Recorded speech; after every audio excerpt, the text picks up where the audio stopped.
नमस्कार, बहुत स्वागत है आपका। मैं हूं आपके साथ नेहा दुबे। तेजस्वी यादव ने प्रधानमंत्री मोदी पर हमला करते हुए कहा कि हमने तो प्रधानमंत्री जी को चिट्ठी लिखी है और तथ्यों की जानकारी दी है, थोड़ा ज्ञान वो भी वृद्धि कर लें। यहाँ आकर झूठ, सिर्फ झूठ पर झूठ बोलती हैं और अब झूठ का पर्दाफाश भी हो गया है। अब सबूत के साथ दे थोड़ा ज्ञान प्राप्त कर लें। और प्रधानमंत्री आपको बता दें कि यहाँ आकर हमको धमकी दे रहे हैं और जेल भेज देंगे। ये कोर्ट से ऊपर हो गए हैं क्या? ये तो साबित हो गया है कि एजेंसी इनके हाथ में है और जिसे मन होगा उसको भ्रष्टाचारी बना देंगे, जेल में बंद कर देंगे। जिसको मन किया, जैसे मुंबई में केस खत्म करवा दिया, मंत्री बना दिया और यही काम है, प्रधानमंत्री का खिलौना बना दिया है। और क्या एजेंसी सीबीआई, ईडी प्रधानमंत्री का खिलौना है? जांच एजेंसी का कोई वैल्यू नहीं है। जी को तो हमने चिट्ठी लिखा है और तथ्यों की जानकारी दी है, थोड़ा ज्ञान वो भी वृद्धि कर ले इन तथ्यों को देखते हुए। यहाँ आ करके खाली झूठ पे झूठ, झूठ पे झूठ, झूठ पे झूठ, झूठ का पर्दाफाश हो गया। सबूत के साथ भेजे, थोड़ा ज्ञानवर्धन कर ले प्रधानमंत्री। और यहाँ आ करके हमको धमकी दे रहे कि जेल भेज देंगे। ये कोर्ट से ऊपर हो गए हैं क्या? ये तो ये साबित हो गया कि एजेंसियां इनके हाथ में, जिसको मन करेगा उसको भ्रष्टाचारी बना देंगे, जेल बंद कर देंगे। और जिसको नहीं मन किया, जैसे महाराष्ट्र में केस खत्म करा दिया, मंत्री बना दिया। यही काम है प्रधानमंत्री का, खिलौना बना दिया क्या एजेंसी को प्रधानमंत्री ने? कहने का तात्पर्य तो यही है कि सीबीआई, ईडी प्रधानमंत्री का कठपुतली है, खिलौना है। तेजस्वी यादव ने पीएम मोदी के जेल भेजने वाले बयान पर हमला करते हुए कहा कि हमसे डर गए क्या प्रधानमंत्री जी, हार रहे हैं तो इस तरह का बयान दे रहे हैं। बताइए, एक 34 साल के लड़के बिहारी नौजवान को डरा रहे हैं। बिहारी गुजराती से डरता नहीं है मोदी जी। ये झारखंड और दिल्ली नहीं है, ये बिहार है। एक बार हाथ लगाकर तो दिखाओ, बिहारी हैं। बिहारी किसी से डरता नहीं है। एक 75 साल के बुजुर्ग 35 साल के नौजवान को धमकी दे रहे हैं, तुम हमको चुनाव हरा रहे हो तो हम तुमको जेल भेज देंगे, वो जनता फैसला करेगी। हमसे डर गए क्या? और प्रधानमंत्री जी हार रहे तो इस तरह का बयान दे रहे हैं। आप बताओ, एक 34 साल के बिहारी नौजवान को डरा रहे हैं। बिहारी गुजराती से डरता नहीं है मोदी जी। ये झारखंड और दिल्ली नहीं है, ये बिहार। एक बार हाथ लगा करके तो दिखाओ। बिहारी है, बिहारी किसी से डरता नहीं है। बिहारी, हमारे भगवान कृष्ण का जन्म ही जेल में हुआ है, डरा किसको रहे? हम लोग क्यों डरेंगे? लेकिन आप सोचो, एक 75 साल के बुजुर्ग एक 34 साल के नौजवान को धमकी दे रहे हैं कि तुम हमको चुनाव हरा रहे हो तो हम तुमको जेल भेज देंगे।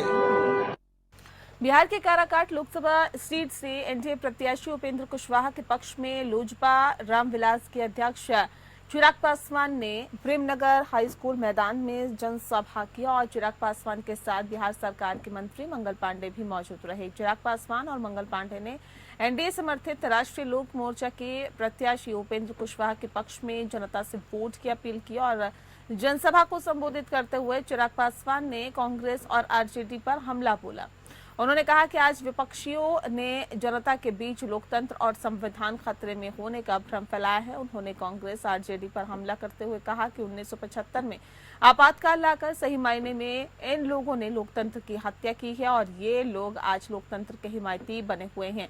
उन्होंने कहा कि जब तक चिराग पासवान जीवित है तब तक ना ही लोकतंत्र और ना ही संविधान खतरे में है। सिर्फ जनता के बीच भ्रम फैलाने का आरजेडी और कांग्रेस के नेताओं द्वारा षड्यंत्र रचा जा रहा है। विपक्ष पर हमला बोलते हुए कहा कि असल मायने में जनता को इन्हीं लोगों से खतरा है और अगर इन लोगों की सरकार बनती है तो बिहार में फिर से आतंक और जंगल राज कायम हो जाएगा और मूड़ी काटने और जमीन पर लाल झंडा गाड़ने का प्रचलन फिर से बिहार में आ जाएगा। इसीलिए सभी लोगों को इनसे सचेत रहने की आवश्यकता है। वहीं मंगल पांडे ने भोजपुरी भाषा में काराकाट की जनता से एनडीए प्रत्याशी उपेंद्र कुशवाहा को वोट करने की अपील की और केंद्र सरकार की योजनाओं से देश की जनता को होने वाले लाभ के बारे में बताया।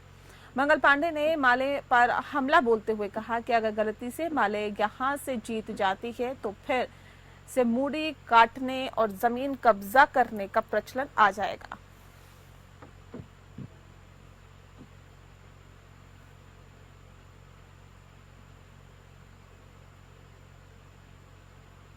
लोकसभा चुनाव के छठे चरण के मतदान के बाद गिरिडीह लोकसभा सीट के सभी 16 प्रत्याशियों के भाग्य का फैसला मतदाताओं ने ईवीएम में कैद कर दिया है। गिरिडीह लोकसभा की मतगणना बोकारो जिले के कृषि बाजार समिति में होनी है और कृषि बाजार समिति में गिरिडीह लोकसभा के सभी विधानसभाओं का ईवीएम और वीवीपैट मतगणना केंद्र में बने वर्षगृह में सुरक्षित रख दिया गया है। सुरक्षा व्यवस्था की अगर हम बात करें तो सुरक्षा व्यवस्था यहां पर 3 लेयर में रखी गई है और पहले लेयर में स्थानीय पुलिस, दूसरे लेयर में जवान और तीसरे लेयर में सुरक्षा का जिम्मा बॉर्डर सिक्योरिटी फोर्स को दिया गया है।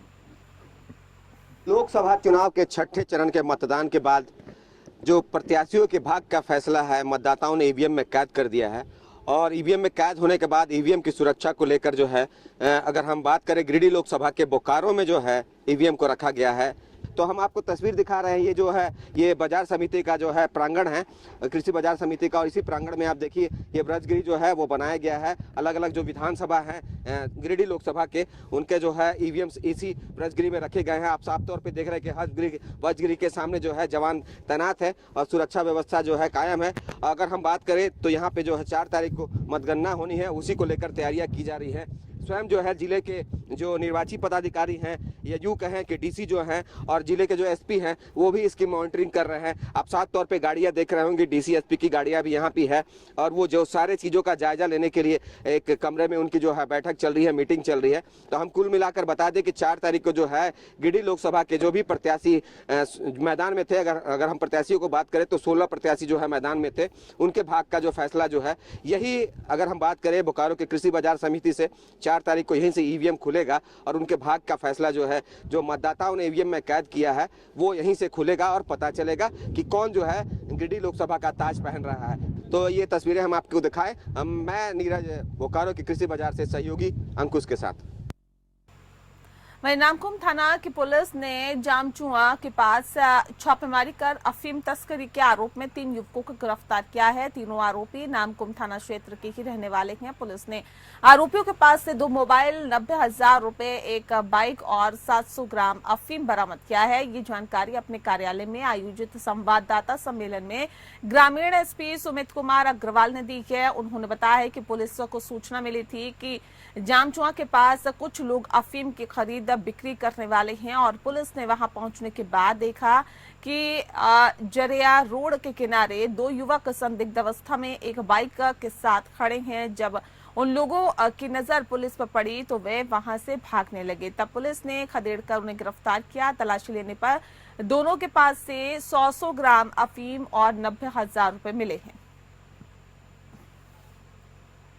वरीय पुलिस अधीक्षक सर को एक सूचना मिली थी कि नामकुम थाना क्षेत्र में एक अफीम की खरीद बिक्री की जा रही है। इसी सूचना के सत्यापन हेतु एक टीम का गठन किया गया था और पुलिस उपाधीक्षक मुख्यालय प्रथम एवं थाना प्रभारी नामकुम के द्वारा बताए हुए जगह जामचुआ पर छापामारी की गई। तो वहां 2 व्यक्ति थे, एक मोटरसाइकिल में खड़े थे, तो उनकी स्थिति थोड़ी संदिग्ध नजर आई और जब वो पुलिस बल को अपने पास नजदीक आते देखे वो भाग रहे थे। तो जब उन्हें दौड़ा के पकड़ा गया तो उनके पास एक हैवरसैक था और हैवरसैक में एक के पास एक काले जैसा पदार्थ था जिसे बाद में अफीम पाया गया और उसके पास 35,000 रुपया मिला। दूसरे की तलाशी पे भी उनके पास अफीम पाया गया और उसके पास 55,000 रुपया था। जब दोनों को विधिवत अरेस्ट किया गया और पूछा गया कि ये अफीम आप कहाँ से लाए और किनको बेचे और ये पैसा कहाँ से लाया गया, तो कड़ाई से पूछताछ करने के बाद उन्होंने बताया कि वो नजदीक ही क्षेत्र में इस अफीम को बेच कर आए थे और उससे उनको टोटल 90,000 रुपया मिला था। पिछले 3 दिनों से नासिक में सराफा कारोबारी और व्यापारियों की दुकानों में लैंड डेवलपर्स के कार्यालय पर आयकर विभाग ने छापेमारी की है। छापेमारी में लगभग 26 करोड़ रुपए नकद और 90 करोड़ रुपए की बेहिसाब संपत्ति के दस्तावेज जब्त किए हैं। लगातार 30 घंटे तक चली कार्रवाई के अंदर महाराष्ट्र के नासिक, नागपुर, जलगांव की टीम ने ये कार्रवाई की है। करीब 50 से 55 अधिकारियों ने नासिक के सुराणा ज्वेलर्स के घर के साथ साथ उनके रियल एस्टेट से जुड़े हुए व्यवसाय के कार्यालय पर भी छापा मारा है। वहीं नासिक के रहायशी इलाका कॉलोनी स्थित उनके आलिशान बंगले पर भी एक स्वतंत्र टीम ने निरीक्षण शुरू कर दिया है। शहर के विभिन्न स्थानों पर उनके कार्यालय, निजी लॉकर और बैंकों के लॉकर भी जांच उसकी की गई है। मनमाड और नंदगांव में उनके परिवार के सदस्यों के घरों की भी तलाशी ली गई है।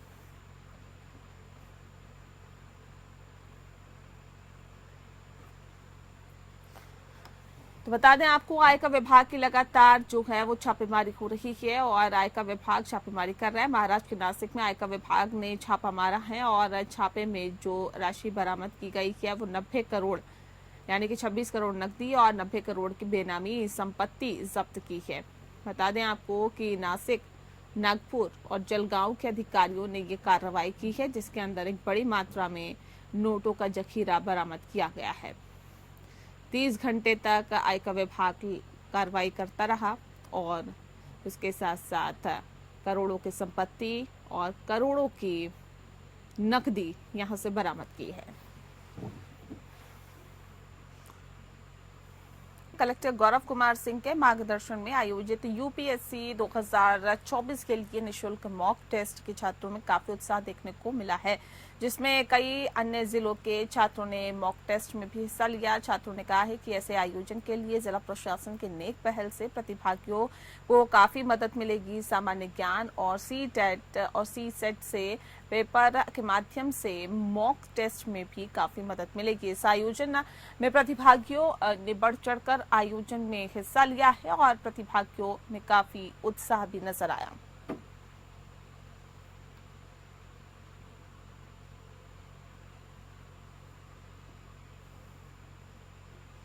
अगली खबर का रुख करते हैं। रायपुर जिला कलेक्टर गौरव कुमार सिंह के आदेशानुसार और नगर पालिका निगम रायपुर के आयुक्त अविनाश मिश्रा के निर्देशानुसार नगर पालिका निगम रायपुर क्षेत्र में नगरवासियों को मच्छरों से राहत दिलवाने और मच्छरों पर कारगर नियंत्रण के लिए एंटी लार्वा ट्रीटमेंट और फॉगिंग का कार्य विभिन्न वार्डों और जोनों में स्वास्थ्य विभाग और जोनों के स्वास्थ्य अमले की तरफ से निरंतर जारी है। आयुक्त के निर्देश पर अपर आयुक्त गणों, स्वास्थ्य अधिकारी, उपायुक्त गणों, जोन कमिश्नर, कार्यपालन अभियंताओं, जोन स्वास्थ्य अधिकारियों ने मच्छरों पर कारगर नियंत्रण के लिए स्वास्थ्य विभाग की तरफ से चलाई जा रही फॉगिंग अभियान का सतत निरीक्षण विभिन्न स्थानों पर किया जा रहा है।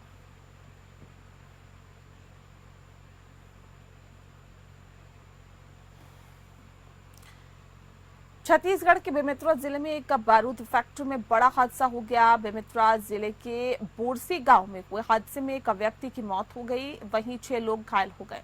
घायलों को अस्पताल में भर्ती कराया गया है। वहीं बचाव अभियान अभी भी जारी है। 72 घंटे से अधिक का लगातार प्रशासनिक टीम ने फैक्ट्री में हुए ब्लास्ट रेस्क्यू करते हुए मजदूरों की तलाश जारी रखी थी और यहां पर रेस्क्यू ऑपरेशन समाप्त हो गया।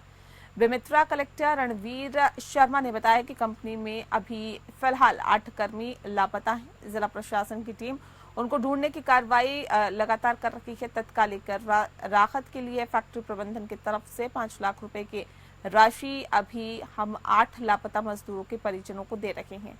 1 सप्ताह के भीतर हम लापता मजदूरों को ढूंढ निकालेंगे या फिर हम उनकी शिनाख्त करेंगे। घटना बहुत दुखद है और उसमें एक डेड बॉडी मिला है, बाकी 8 लोग उसमें मिसिंग हैं, उनका पता लगाया जा रहा है। हो सकता है मलबा में दबे हों या फिर ब्लास्ट हुआ तो शरीर का जो बॉडी पार्ट्स है वो कहीं छितर बितर भी हो गया हो, लेकिन इस पर बहुत जल्दी मतलब काम कर रहे हैं और सरकार की तरफ से जो मृत परिवार हैं उनको 5 लाख की घोषणा किए हैं और जो घायल हैं उनको 50,000 की घोषणा की है और कंपनी वाले से भी मृतक परिवार को और घायल परिवार को सहयोग कराएंगे। वहीं रायपुर पुलिस ने रविवार को अमन साहू गैंग के 4 शूटर्स को राजस्थान और झारखंड से गिरफ्तार किया है। पुलिस अधिकारियों की टीम ने झारखंड, छत्तीसगढ़ और राजस्थान राज्यों में 72 घंटे की तलाशी अभियान चलाया, जिसके परिणाम स्वरूप राजस्थान में 3 और झारखंड से 1 आरोपी को गिरफ्तार किया गया है। मुख्य शूटर पप्पू सिंह भी पुलिस की गिरफ्त में है। एक महत्वपूर्ण कामयाबी हासिल की है। अमन साहू जो एक अंतर्राष्ट्रीय एवं अंतर्राज्यीय गैंग है, उनके 4 सदस्यों को फायर आर्म्स के साथ गिरफ्तार करने में सफलता पाई गई है। इंटेलिजेंस इनपुट पे बेस्ड ऑपरेशन पिछले 2-3 दिनों से चल रहा था, जिसमें रोहित स्वर्णकार झारखंड का निवासी, मुकेश कुमार, देवेंद्र सिंह एवं पप्पू सिंह तीनों राजस्थान के निवासी, इनको पकड़ा गया। ये लोग छत्तीसगढ़ के कुछ औद्योगिक घरानों के ऊपर और उनके मालिकों के ऊपर हमला करने वाले थे। वहीं जबलपुर में भीषण गर्मी के चलते लोगों को घरों से निकलना भी मुश्किल हो गया है। नौतवा के दूसरे दिन शहर का तापमान 7वें आसमान पर दिखाई दिया। वहीं शहर के लोग जो घरों से बाहर अपने काम के लिए जाते हैं, उन्हें चौराहों पर ट्रैफिक सिग्नल के पास इस गर्मी में रुकना पड़ता है और नगर निगम ने लोगों की जरूरतों को देखते हुए शहर के अनेक चौराहों पर नेट बांधना शुरू कर दिया है और नेट के कारण लोगों को इस भीषण गर्मी से निजात मिलेगी। बता दें आपको कि इस दिन तापमान जो है वो 40 डिग्री से ऊपर चल रहा है। चौराहों में जो लोग ट्रैफिक सिग्नल की वजह से खड़े होते हैं, उन्हें हीट वेव का सामना करना पड़ता है। हीट वेव से बचने के लिए निगम ने हर चौराहे पर नेट लगाना शुरू कर दिया। इसकी शुरुआत ब्लूम चौक से हुए। निगम की इस पहल से लोग काफी खुश नजर आ रहे हैं।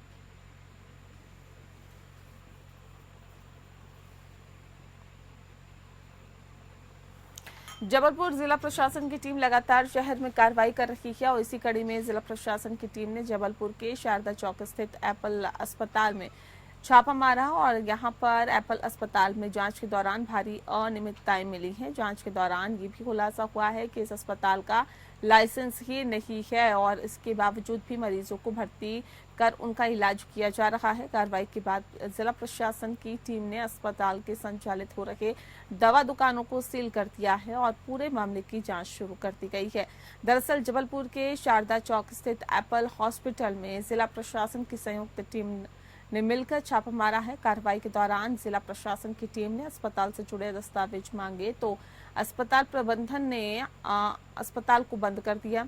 इसके बाद जिला प्रशासन की संयुक्त टीम ने अस्पताल का निरीक्षण किया तो तीसरी मंजिल में सड़क हादसे में घायल 6 मरीज भर्ती मिले, जिनका अस्पताल में इलाज चल रहा है और मरीज ने पूछताछ में बताया है कि उन्हें किसी भी प्रकार की कोई जानकारी नहीं है।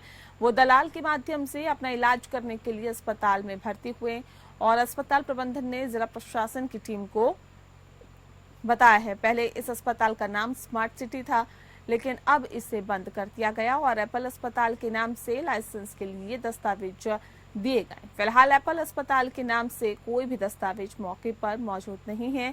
जिला प्रशासन की टीम ने जब मेडिकल दुकान के संबंध में पूछताछ की तो दवा दुकान का भी सामने मामला आया।